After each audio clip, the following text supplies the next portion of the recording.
Hello friends, তোমাদের সকলকে দা দেবজিৎ চ্যানেলে স্বাগত। আজকে আলোচনা করব ক্লাস 11 সেকেন্ড সেমিস্টার পলিটিক্যাল সায়েন্সের সর্বাত্মকবাদ অর্থাৎ টোটালিটারিয়ানিজম।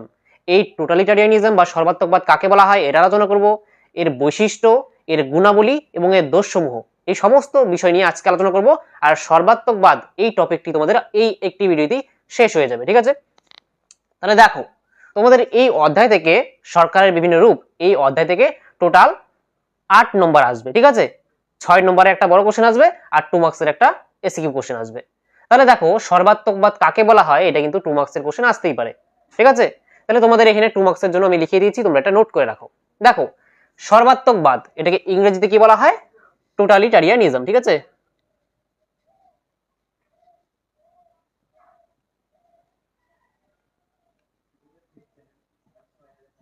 টোটালিটারিয়ানিজম, ঠিক আছে? তাহলে দেখো, সর্বাত্মকবাদ কাকে বলা হয়? দেখো, সর্বাত্মকবাদ হলো এমন একটি রাজনৈতিক ব্যবস্থা যেখানে ব্যক্তি স্বাধীনতাকে অনুমোদন করা হয় না এবং ব্যক্তি জীবনের সমস্ত দিককেই সরকারি নিয়ন্ত্রণের অন্তর্ভুক্ত করে নাগরিক ও রাষ্ট্রীয় জীবনকে একটা নির্দিষ্ট পথে পরিচালিত করা হয়। দেখো, তোমাদের এই যে চ্যাপ্টার সরকারের বিভিন্ন রূপ, এই সরকারের বিভিন্ন রূপের মধ্যে 3টি রূপ কিন্তু এই চ্যাপ্টারে আছে তোমাদের তৃতীয় অধ্যায়ে। একটা আছে গণতন্ত্র, একটা কর্তৃত্ববাদ, একটা সর্বাত্মকবাদ। গণতন্ত্র কি বলেছিলাম? যে গণতন্ত্র হচ্ছে সেই শাসন ব্যবস্থা, যেই শাসন ব্যবস্থার মধ্যে জনগণের প্রত্যক্ষ বা পরোক্ষ অংশগ্রহণ থাকে, সেখানে জনগণের কাছেই আসল ক্ষমতা থাকে একটা গণতান্ত্রিক দেশের মধ্যে বা একটা গণতান্ত্রিক শাসন ব্যবস্থার মধ্যে।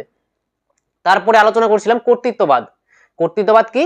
যেখানে একটা মুষ্টিমেয় শাসকের কাছে, ঠিক আছে, যেই শাসন ব্যবস্থার মধ্যে একটা মুষ্টিমেয় একটা শাসক গোষ্ঠীর কাছে কি থাকে, যে সমস্ত ক্ষমতা থাকে, আর সেই যে শাসক সেই রাষ্ট্রীয় ক্ষমতা দ্বারা ব্যক্তির যে রাজনৈতিক অধিকার, ঠিক আছে, তা কি সংকুচিত করে, কোনো বিরোধী দল থাকলে তাকে সংযত করে সেই রাষ্ট্রীয় ক্ষমতার দ্বারা।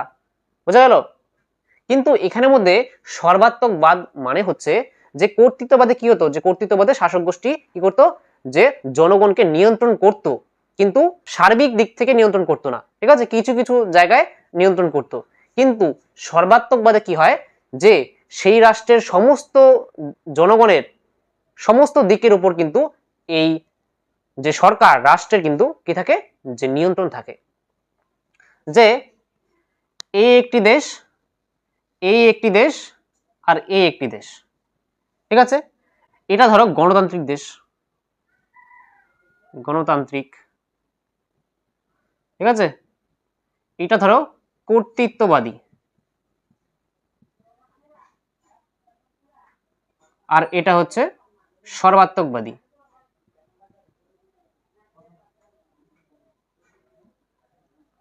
ঠিক আছে, এই তিনটির মধ্যে পার্থক্য হচ্ছে এটাই, যে গণতান্ত্রিক যে শাসন ব্যবস্থা, ঠিক আছে, এই রাষ্ট্রের মধ্যে জনগণের কাছে সমস্ত ক্ষমতা থাকবে, ঠিক আছে, জনগণই সরকারকে কি করবে, নির্বাচিত করে সরকারের আর কি জনগণের জনগণের যে ভোটাধিকার আছে, সেই জনগণের ভোটাধিকারের দ্বারা আর কি জনগণের ভোটের দ্বারা প্রতিনিধি গিয়ে সরকার বানাবে, তারপরে সরকার আমাদের দেশকে পরিচালনা করবে, অর্থাৎ জনগণের কল্যাণের জন্য কাজ করবে।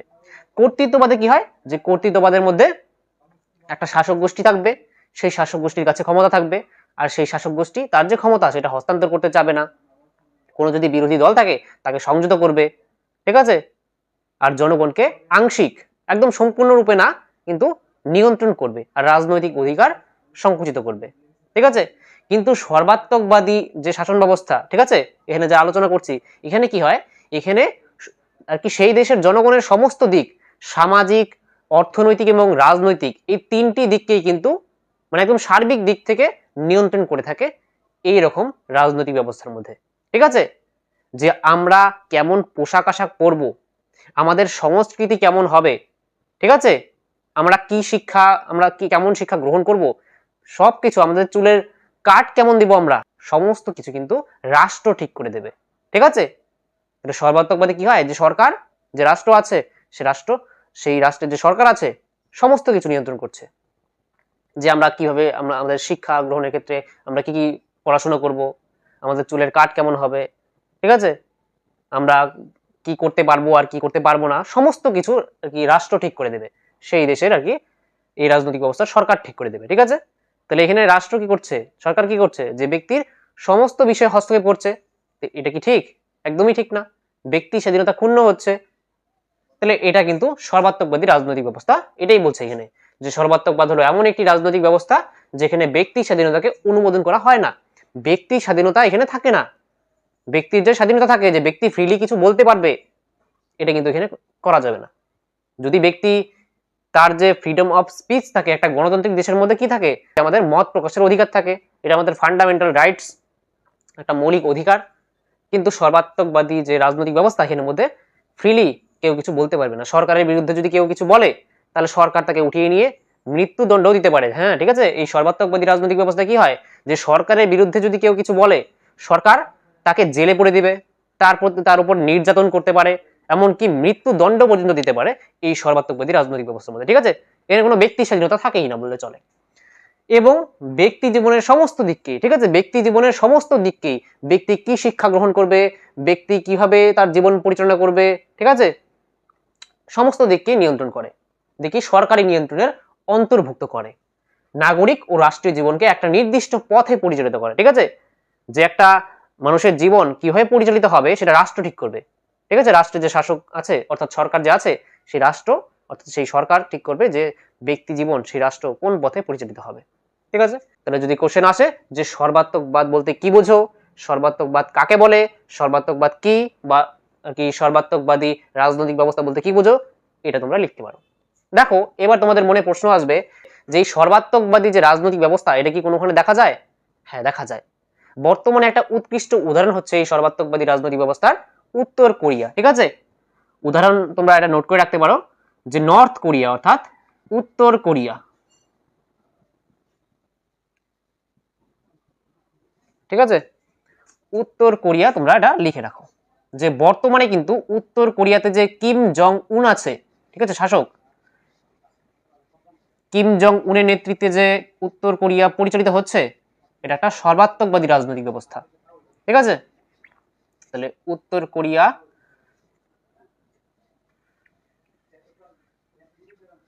তাহলে একটা উদাহরণ হচ্ছে কিম কিম জং উনের নেতৃত্বে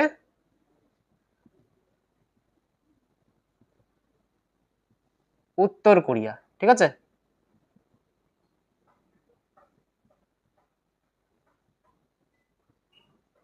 উত্তর কোরিয়ায় যে কিম জং উন আছে শাসক, তার নেতৃত্বে এটা কিন্তু একটা, এখানের মধ্যে এই উত্তর কোরিয়া দেশের মধ্যে ব্যক্তি কেমন হেয়ার স্টাইল দেবে সেটাও রাষ্ট্র ঠিক করে দেয়। ঠিক আছে, তাহলে এখানের মধ্যে গণমাধ্যমও, এখানে যখন বৈশিষ্ট্য আলোচনা করবো তখন বুঝতে পারবে যে সর্বাত্মকবাদের বৈশিষ্ট্য কি কি। মানে সেখানে গণমাধ্যমও 2-3টি আছে, তাও সেটা সরকারের হয়ে কাজ করে, সরকার সেখানে নিয়ন্ত্রণ করে, তাহলে এটা বলা যায়। ঠিক আছে, এটা হয়ে গেল বর্তমানের একটা উদাহরণ। ঠিক আছে, কিন্তু এর আগেও কিন্তু সর্বাত্মকবাদী রাজনৈতিক ব্যবস্থা দেখা যেত।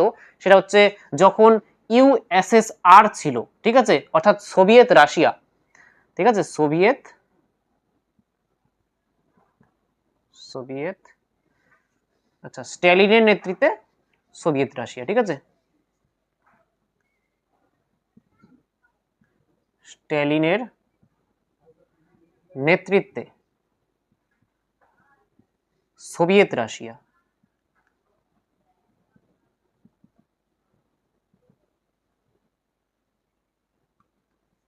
দেখো, এই সোভিয়েত রাশিয়া কিন্তু বর্তমানে কোনো দেশ নেই।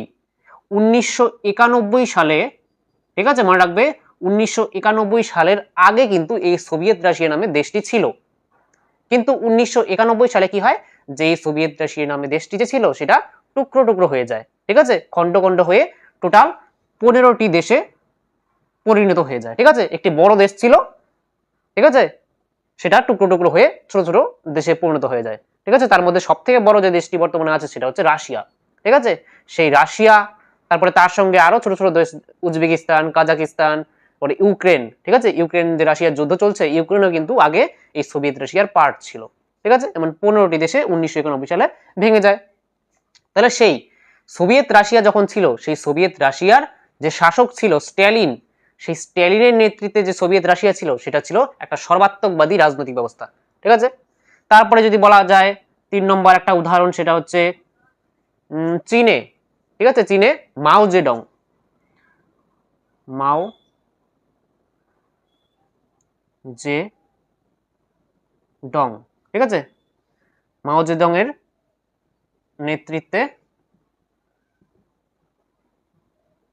চীন, তাহলে চীনে এটা দেখা যেত, ঠিক আছে। চীন নামক দেশে যখন মাও জেদং শাসক ছিল তখন কিন্তু এই সর্বাত্মকবাদী রাজনৈতিক ব্যবস্থা দেখা যেত। তাহলে এই তিনটি উদাহরণ তোমরা মনে রাখবে। তাহলে এবার দেখে নেওয়া যাক যে এর বৈশিষ্ট্য, সর্বাত্মকবাদের বৈশিষ্ট্য তোমাদের আসতে পারে পরীক্ষায়। তোমাদের যেহেতু এই চ্যাপ্টার থেকে 6 মার্কসের একটা বড় কোশ্চেন আসবে, তাই বৈশিষ্ট্যটা ইম্পর্টেন্ট। দেখো, প্রথম বৈশিষ্ট্য হচ্ছে সর্বাত্মকবাদের বা সর্বাত্মকবাদী রাজনৈতিক ব্যবস্থার যে সরকারি মতাদর্শের উপস্থিতি। এখানে কিন্তু সরকারি মতাদর্শের উপস্থিতি দেখা যায়। যে সরকারি মতাদর্শ কেমন হবে সেটা কিন্তু শাসক ঠিক করে, যে সেই দেশের একটা রাষ্ট্রের মধ্যে, যেমন এই যে ধরো স্ট্যালিনের নেতৃত্বে যে সোভিয়েত রাশিয়া ছিল, তাহলে এখানে স্ট্যালিনের নেতৃত্বে যে শাসনকার্য পরিচালিত হতো সোভিয়েত রাশিয়াতে, তাহলে স্ট্যালিনের যে মতাদর্শ ছিল সেটাই কিন্তু সেই রাষ্ট্রের মতাদর্শ থাকতো, ঠিক আছে। তাহলে একটা সর্বাত্মকবাদী রাজনৈতিক ব্যবস্থার মধ্যে সেই দেশের মতাদর্শ কি হবে সেটা কিন্তু সেই দেশের শাসক প্রবর্তন করে, ঠিক আছে। সেই দেশের শাসকের যা মতাদর্শ সেই দেশেরও সেটা মতাদর্শ। তাহলে এখানে সরকারি মতাদর্শের উপস্থিতি দেখা যায়। সরকারের যা মতাদর্শ অর্থাৎ শাসকের যেই মতাদর্শ সেটাই সেই দেশের মতাদর্শ। নেক্সট হচ্ছে একদলীয় আধিপত্য দেখা যায়। একটা সর্বাত্মকবাদী রাজনৈতিক ব্যবস্থার মধ্যে একদলীয় আধিপত্য মানে একটা দল থাকবে, তারই আধিপত্য থাকবে, অর্থাৎ সেই দলই কি করবে, সেই দেশটাকে পরিচালিত করবে, অন্য কোনো দলের উপস্থিতি সেই দেশের মধ্যে থাকবে না। যেমন এখানের মধ্যে আরেকটা উদাহরণ বলা যায়, যেমন হিটলার, ঠিক আছে। হিটলার যে জার্মানিতে শাসন করতো, হিটলারের নেতৃত্বে নাৎসি জার্মান, তখনও কিন্তু সেখানেও কিন্তু সর্বাত্মকবাদী রাজনৈতিক ব্যবস্থা দেখা যেত, ঠিক আছে। হিটলার যে জার্মানিতে আর কি শাসন করেছিল, তখনও সেটাও কিন্তু একটা সর্বাত্মকবাদের উদাহরণ, ঠিক আছে। তাহলে সেখানে একটা দলের আধিপত্য দেখা যায়, একটাই মাত্র দল থাকবে, আর সেই দলটাই কি করবে, সেই দলের যে লিডার শাসক সেই কিন্তু সেই দেশটাকে পরিচালিত করবে, আর সেই দেশের সমস্ত জনগণকে নিয়ন্ত্রণ করবে। সেটা সামাজিক, অর্থনৈতিক, রাজনৈতিক দিক থেকে সমস্ত দিকে হস্তক্ষেপ করবে রাষ্ট্র অর্থাৎ সরকার, ঠিক আছে। এখানে একটি দলেরই কিন্তু আধিপত্য দেখা যায়, অন্য কোনো দল এখানে দেখতে পাওয়া যায় না। নেক্সট হচ্ছে সমাজের উপর রাষ্ট্রীয় নিয়ন্ত্রণ, ঠিক আছে। সমাজের উপর রাষ্ট্রীয় নিয়ন্ত্রণ থাকে। রাষ্ট্রীয় নিয়ন্ত্রণ বলতে এখানে এই সরকারের নিয়ন্ত্রণ। সরকার সমাজের উপর নিয়ন্ত্রণ চালাবে। যে সমাজে যে সংস্কৃতি বলতে কি বোঝায়, যে আমাদের যে পোশাক, আমরা কি পোশাক পরি, আমাদের যে কি সাহিত্য, আমাদের যে নৃত্য, আমাদের যে খাদ্যাভ্যাস, এগুলো হচ্ছে সংস্কৃতি। তাহলে আমরা কি খাবো, কি পোশাক পরবো, আমাদের শিক্ষা আমরা কি গ্রহণ করব, আমাদের হেয়ার কাট কেমন হবে, আমাদের পোশাক পরিচ্ছদ কি হবে, এমন সবকিছু কি করবে, যে রাষ্ট্র নিয়ন্ত্রণ করবে, ঠিক আছে। যে আমাদের এখন একটা গণতান্ত্রিক দেশে আমরা আছি, আমাদের চুলের হেয়ার কাট আমরা যে কোনো কিছু করতে পারি। কেউ দেখো চুলের এই সাইডটা থাকে না, এই সাইডটা থাকে না, শুধু মাঝখান দিয়ে একটা মুরগির ঝুটির মতো করে নেয়, তাই তো। কিন্তু সর্বাত্মকবাদী অর্থাৎ এর মধ্যে সর্বাত্মকবাদী রাজনৈতিক ব্যবস্থার মধ্যে কিন্তু এটা হয় না। রাষ্ট্র ঠিক করে দেবে যে এই হেয়ার কাট দিয়ে দিলাম 4-5টা, এই 4-5টার মধ্যে, এই 4-5টা হেয়ার কাটের মধ্যে তোমার একটা করতে হবে, বুঝা গেল। আর যদি তার সরকারের বিরুদ্ধে যদি কোনো হেয়ার কাট দিয়ে আসো, সরকার কিন্তু জেলে পুরে দেবে, ঠিক আছে। সরকার যে কোনো কিছু করতে পারে, ঠিক আছে।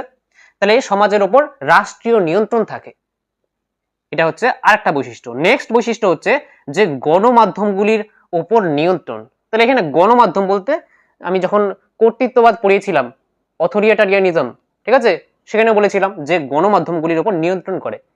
গণমাধ্যম অর্থাৎ যে নিউজ মিডিয়া চ্যানেল আছে, নিউজ চ্যানেলগুলি যেখানে মধ্যে খবর তোমরা শোনো, ঠিক আছে। দেখবে যারা বড়রা আছে, বেশিরভাগ বড় মানুষরা খবর শোনে, তার দ্বারা কি হয়, যে দেশের যে খবর, ঠিক আছে, দেশ বিদেশের যে খবর সেটা জানা যায়, যে সরকার কি করছে, সরকার কি না করছে, সেটা সমস্ত কিছু জানা যায় খবরের মাধ্যমে, আমরা নিউজ শুনতে পারি। কিন্তু গণমাধ্যমগুলিকে এই সর্বাত্মকবাদী রাজনৈতিক ব্যবস্থার মধ্যে নিয়ন্ত্রণ করা হয়। এখানে সরকারের প্রচারের মাধ্যম হিসেবে কাজ করে। সরকার যা প্রচার করতে চায়, সরকার জনগণের কাছে যা পৌঁছে দিতে চায়, সেটাই গণমাধ্যম দিয়ে প্রচার করা হয়। নিউজ মিডিয়াগুলির তার কোনো স্বাধীনতা থাকে না, কোনো নিরপেক্ষতা থাকে না। গণমাধ্যমগুলি কেমন হওয়া উচিত, গণমাধ্যমগুলি সবসময় ফ্রিলি কাজ করবে। সরকার যা খারাপ কাজ করবে সেটাও ছাপাবে, সরকার যা ভালো কাজ করবে সেটাও ছাপাবে। কিন্তু এখানে কি হয়, যে সর্বাত্মকবাদী রাজনৈতিক ব্যবস্থার মধ্যে যে সরকারের প্রচারের মাধ্যম হিসেবে কাজ করে এই গণমাধ্যমগুলি, ঠিক আছে। সরকার যা চায় সেটাই সরকার কি যা চাবে সেটাই এই গণমাধ্যমগুলি আর কি প্রচার করবে, এর বাড়তি কিছু প্রচার করবে না, সরকারের বিরুদ্ধে কাজ করবে না। ঠিক আছে, তারপরে হচ্ছে 5 নম্বর, সেটা হচ্ছে জনগণের সম্মতি আদায়ে বল প্রয়োগ। জনগণের সম্মতি আদায়ের জন্য বল প্রয়োগ পর্যন্ত করে রাষ্ট্র। যদি সরকারের প্রতি আনুগত্য প্রদর্শন না করো, সরকারকে না মেনে চলো, তাহলে কিন্তু সরকার বল প্রয়োগ করতে বাধ্য হবে। আর যখন বল প্রয়োগ করবে সবাই ভীত হয়ে যাবে, ভয়ে সেটা তো করবেই। তাহলে এটাই বলছে যে জনগণের সম্মতি আদায়ের জন্য রাষ্ট্র কি করতে পারে, এই সর্বাত্মকবাদী রাজনৈতিক ব্যবস্থার মধ্যে রাষ্ট্র কি করতে পারে, যে বল প্রয়োগ পর্যন্ত করতে পারে। অর্থাৎ এখানে সরকার তোমাকে জেলে পড়ে দিল, কাউকে মৃত্যুদণ্ড দিয়ে দিল, এমন যদি সরকারের বিরুদ্ধে কেউ যায়, তার জন্য সরকারের এখানে জনগণের সম্মতি আদায় করে এইভাবে বল প্রয়োগের মাধ্যমে। বোঝা গেল? তাহলে এই হয়ে গেল সংজ্ঞা, এই হয়ে গেল উদাহরণ, এই হয়ে গেল বৈশিষ্ট্য।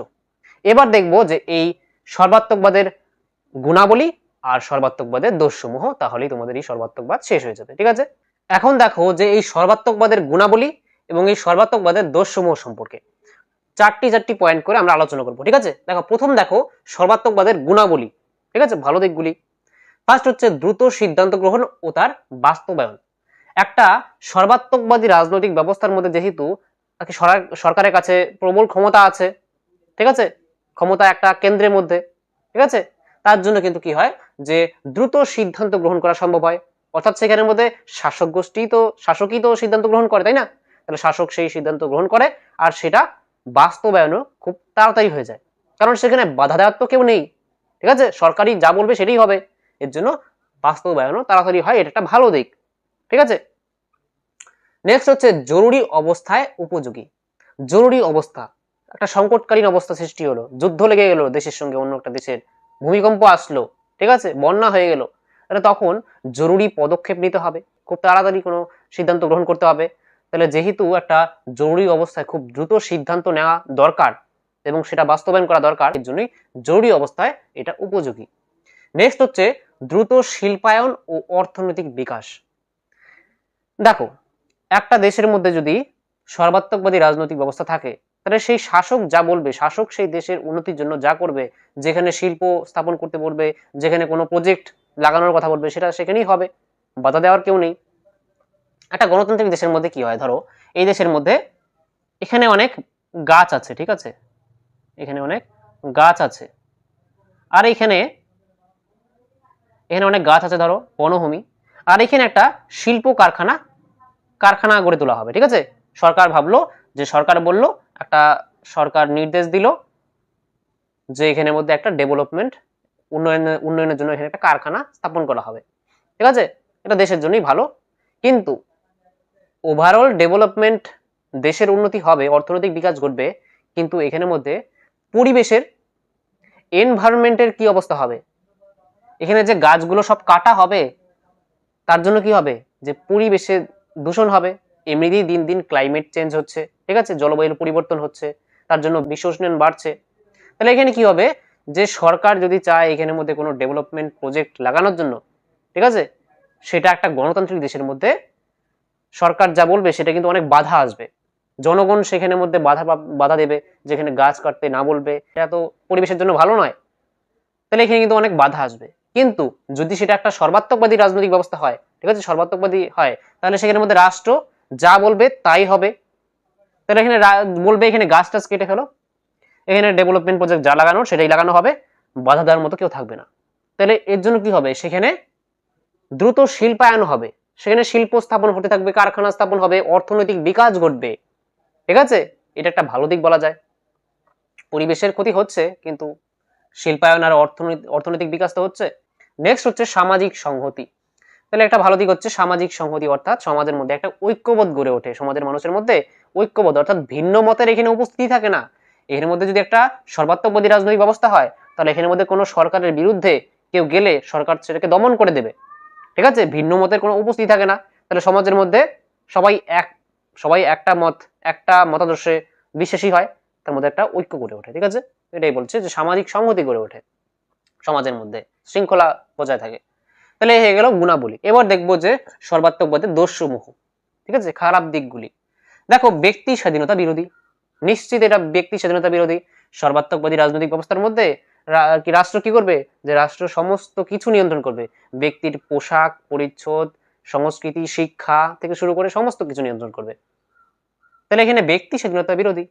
ব্যক্তি যদি স্বাধীনভাবে কোনো কিছু করতে নাই পারে, ঠিক আছে, আমরা কোন পোশাক পরবো, আমরা কোন হেয়ার স্টাইল রাখবো, আমরা কোন শিক্ষা আমাদের জন্য উপযোগী, আমরা কোন শিক্ষায় শিক্ষিত হব, সেটা যদি রাষ্ট্রই ঠিক করে দেয়, তাহলে আমাদের স্বাধীনতাটা কোথায়, তাই না? তাহলে এখানে ব্যক্তি স্বাধীনতা বিরোধী, এটা একটা দোষ। নেক্সট হচ্ছে স্বৈরাচারী শাসন। স্বৈরাচারী বলতে এখানে মধ্যে স্বৈরাচারী শাসন মানে রাষ্ট্র যা চাবে তাই করবে, ঠিক আছে, যা কিছু তাই করবে, ব্যক্তির বিরুদ্ধে গেলে সেটাও যাবে। তাহলে এখানে সরকার যা খুশি তাই করছে, এটা কিন্তু ঠিক না একটা রাষ্ট্রের জন্য, তাই না? তাহলে এটাই একটা দোষ, যে স্বৈরাচারী শাসন, এটা একটা দোষ সর্বাত্মকবাদের। নেক্সট হচ্ছে গণমাধ্যমের ওপর রাষ্ট্রীয় নিয়ন্ত্রণ। এটা একটা খারাপ দিক। গণমাধ্যমগুলির ওপর যদি রাষ্ট্রীয় নিয়ন্ত্রণ থাকে, তাহলে তো সেই গণমাধ্যমগুলি ফ্রিলি কাজ করতে পারছে না, ফ্রিলি খবর ছাপাতে পারছে না, ঠিক আছে। এর মধ্যে নিয়ন্ত্রণ করার মাধ্যমে কি হয়, যে সরকারের যা প্রচার করার জন্য সেটাই প্রচার হয় গণমাধ্যম দিয়ে, ঠিক আছে, খবর ফ্রিলি বেরোতে পারে না, ঠিক আছে, পাবলিশ হতে পারে না। তাহলে একটা খারাপ দিক, দোষ। নেক্সট হচ্ছে ব্যক্তি জীবন ও চিন্তার ওপর সার্বিক নিয়ন্ত্রণ। তাহলে ব্যক্তি জীবন, আমাদের যে জীবন, আমরা কিভাবে জীবন পরিচালিত করব, তার মধ্যে সরকার সার্বিক দিক থেকে, সব দিক থেকে নিয়ন্ত্রণ করবে। ও চিন্তার ওপর সার্বিক নিয়ন্ত্রণ, আমরা কি চিন্তা চেতনা চিন্তা ভাবনা করব তার উপরও নিয়ন্ত্রণ করবে। কিভাবে? রাষ্ট্র বলবে এই পথে চলতে, রাষ্ট্র আমাদের গণমাধ্যম, আমরা যেগুলি ধরো একটা সর্বাত্মকবাদী রাজনৈতিক ব্যবস্থার মধ্যে আমরা আছি, একটা দেশের মধ্যে আছি, তাহলে সেখানে আমরা যখন টিভি চালাবো, ঠিক আছে, টিভিতে আমরা যা দেখবো, আমরা মোবাইলে যা কিছু দেখবো, তার দ্বারাও কিন্তু আমাদের চিন্তা ভাবনার পরিবর্তন ঘটে। তাহলে নিউজ চ্যানেলে যদি সবসময় এটাই দেখানো হয় যে রাষ্ট্র খুব ভালো, আমাদের রাষ্ট্র সরকার এই করছে ওই করছে, কিন্তু কোনো সেখানে স্বাধীন কোনো গণমাধ্যম নেই, সেটা তো দু তিনটি থাকবে যেটা সরকারের জন্যই কাজ করছে, অন্য কোনো গণমাধ্যম সেখানে থাকবে না। তাহলে টিভিতে যা দেখানো হবে, আমরা যা দেখবো মোবাইলে ফোনে, সেটাই আমাদের মতো সেটাই হয়ে যাবে। কারণ আমরা যেটা দেখি, আমরা যেমন পরিবেশে থাকি, আমাদের আচার আচরণ কিন্তু তেমনই হয়ে যায়। সরকার যা দেখাতে চায় জনগণকে, সেটাই জনগণ দেখতে পারবে, অন্য কিছু দেখতে পারবে না। বোঝা গেল? এটাই বলছে যে ব্যক্তি জীবন ও চিন্তার উপর সার্বিক নিয়ন্ত্রণ আরোপ করে থাকে এই সর্বাত্মকবাদী রাজনৈতিক ব্যবস্থার মধ্যে। তাহলে এই ভিডিওটি তোমাদের কেমন লাগলো তোমরা কমেন্ট বক্সে আমাকে অবশ্যই লিখে জানাবে। আর ভিডিওটি যদি ভালো লেগে থাকে তাহলে অবশ্যই একটি লাইক করো, আর যারা চ্যানেলে নতুন তোমরা অবশ্যই চ্যানেলটি সাবস্ক্রাইব করে অল বেল আইকনে ক্লিক করে রাখো। তাহলে দেখা হচ্ছে নেক্সট ক্লাসে, ততক্ষণের জন্য বাই।